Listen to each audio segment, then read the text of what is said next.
What's going on, Judah? Welcome back. Today, we're going to talk about an important topic for gun owners.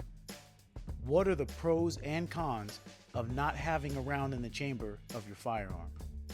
So whether you carry for self-defense or just want to be safe at the range, this is a conversation that's worth having.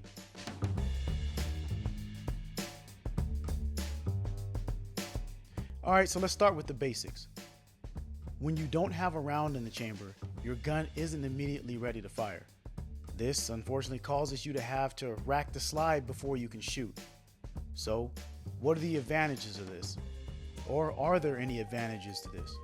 These are some of the pros of not having a round in the chamber.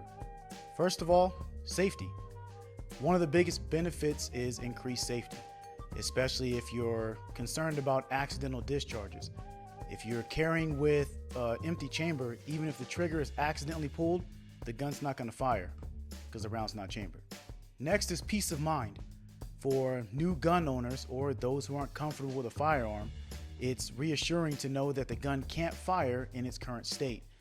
This can be helpful around kids or in situations where you're worried about someone else accidentally accessing your firearm.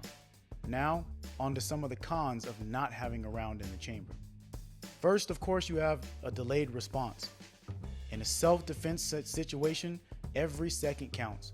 If you need to use your firearm quickly, having the chamber around first can slow you down and may even make the difference between defending yourself successfully or not. Another con is added complexity. Under stress, it's easy to fumble or forget to rack the slide, especially if you're not experienced or if you're not trained.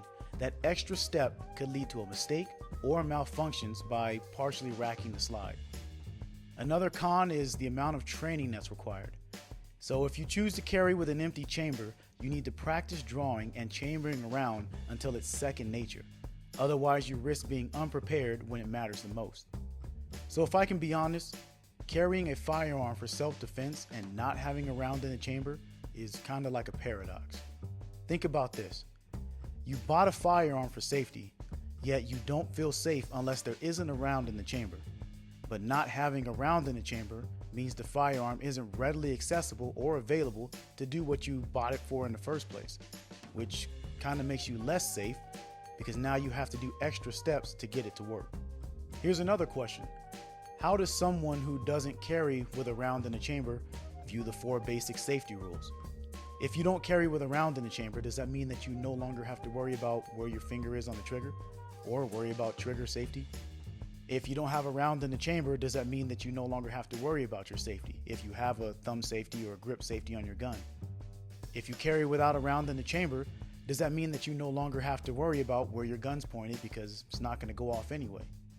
Remember, I'm not beating down people who carry without a round in the chamber, but these are questions that I have to ask. And honestly, questions that you should probably ask yourself. So while carrying with an empty chamber has some safety benefits, it's not the best choice for self-defense. If you choose this method, make sure you train regularly and understand the limitations. If you're comfortable and confident in your skills, carrying with a round in the chamber is the better option for immediate readiness. Also, consider that most firearms, at least most modern firearms, are built with multiple internal safeties that prevent the gun from firing unless the trigger is intentionally pulled. Let me know in the comments what your thoughts are. Do you carry with a round in the chamber, or do you prefer an empty chamber? Also, don't forget to like and subscribe for more firearms tips and discussions. And as always, be blessed, be safe, and be vigilant.